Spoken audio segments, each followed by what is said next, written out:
Hello students, welcome back to the geography classes.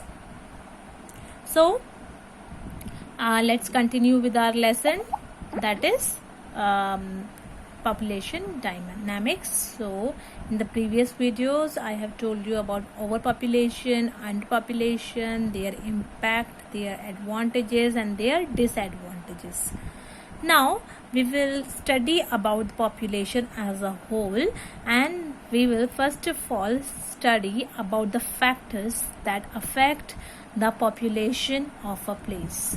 So there is no part of the world of the earth which has not been, or you can say untouched, or you can say there are only a few places left which have not been touched by the human being. Otherwise man has reached in each and every nook and corner of the world, and if a human being has also started living in those regions.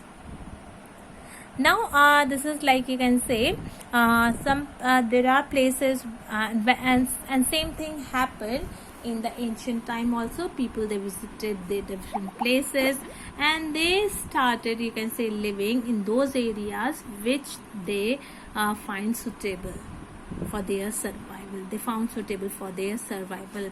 So and because and there are so many factors that affect the population of a place, and because of those factors some places are highly or densely populated, some other places are sparsely populated, and you can say some places are moderately populated.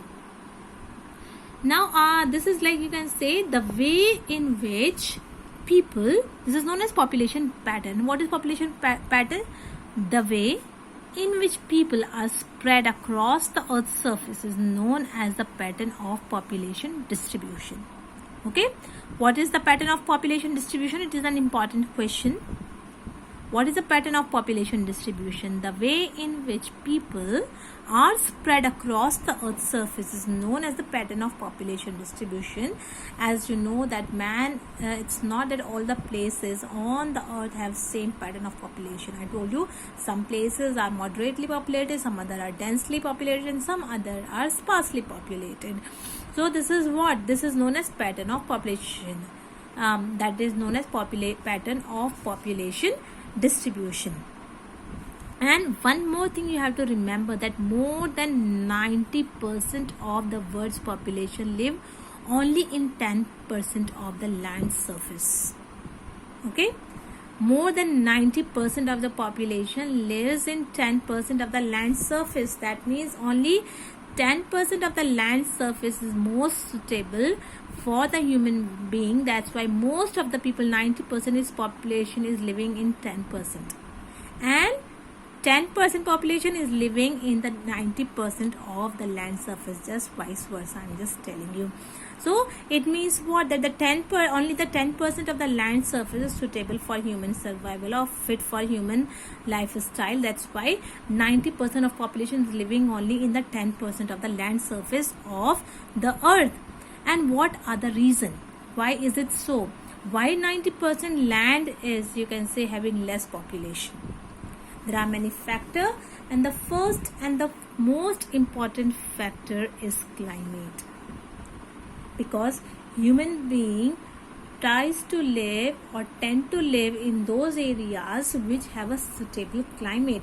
That means this is a moderate, which has a moderate climate. That means not too hot and not too cold. So those areas which have moderate population have a very high density of population, because climate influence each and everything. Climate influence the agriculture. It you can say influence the human efficiency.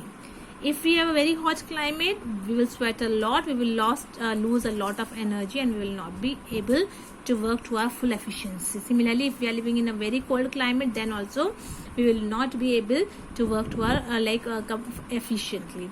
But if we are living in a moderate climate, then we will work up to our maximum strength.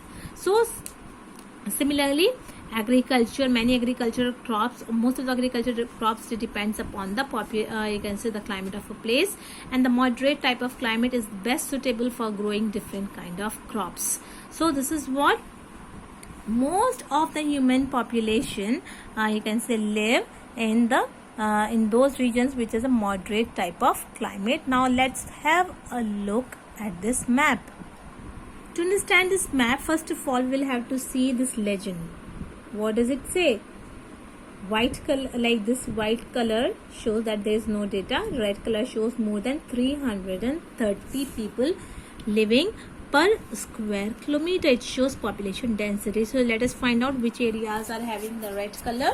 So as we assumed it is India and a few other parts here, Japan. Okay, so these are the regions which have a very dense population.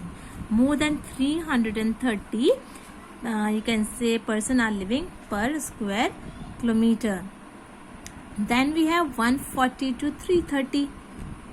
This color, maroon color, dark red, here also, here and here, some parts of Africa. It has this dark red or maroon color. It shows that here 140 to 330 people are living per square kilometer. Then we have 70 to 140, that is olive green color. Olive green colors are not so clear in this. Sorry, not olive green, this is orange color. Okay, type of orange color, and orange color shows 70 to 140 people living per square kilometer. So we can see here parts of Europe, here parts of Africa, and here these are the countries where, like the, I can say, the 70 to 140 people are living per square kilometer. Then we have this yellow color, that means 30 to 70% are living per square kilometer, and this yellow color can be visible in many countries. North America, this part, and South America, and some parts of Africa, some parts of Asia, some parts of Europe. They have this yellow color. It shows that here the 30 to 70% are living per square kilometer. Then we have this green color which shows 20 to 30% living per square kilometer. South America, parts of Africa, parts of Europe have this green color which shows that just 20 to 30% are living per square kilometer. Then we have this light blue color. It shows 5 to 20% living per square kilometer. So parts of South America, parts of Africa, and this part of, you can say, Asia as well as Europe. It shows that just 5 to 20% are living per square kilometer. Then we have this dark blue color. Australia, parts of Asia, parts of North America, parts of South America, few parts of Africa. They have this blue color, dark blue color, which shows that here less than 6% are living less than 5% are living per square kilometer. Then we have this purple color here, North Pole, and this region shows that no person is living in this region, totally uninhabited. Then this white, you can say, we don't much see this white color, this one, no data. We don't see, we don't found it much here in any part of the world, because we have the data for most of the countries of the world and continents of the world. So this is the population pattern. This is the pattern of population distribution. I hope you understood it. And if I have any confusion, maybe I have a little confusion in the color, then you please also check it yourself. So I was telling you about the climate. If you look at this, India is that country which is having a very dense population. Why? Because India is having a moderate type of climate. India is having fertile soil. India is having, you can say, easy access to all the ports, and India has a lot of, you can say, variety of agricultural crops. Lots of minerals are available here. That's why a lot of people are living here per square kilometer. That's why the population density is so high here, India as well as other part of Asia.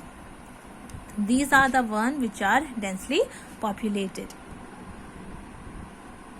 So like you can say, most of the developed countries like USA, UK, Germany, they are located in those regions which have moderate type of climate.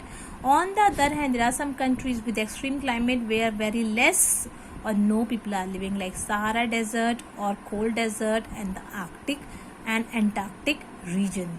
These are the regions with extreme type of climate, and that's why very less people are living here. Let me stop here. My next video I'll explain you about the next feature that affect the population distribution. Till then, goodbye, take care.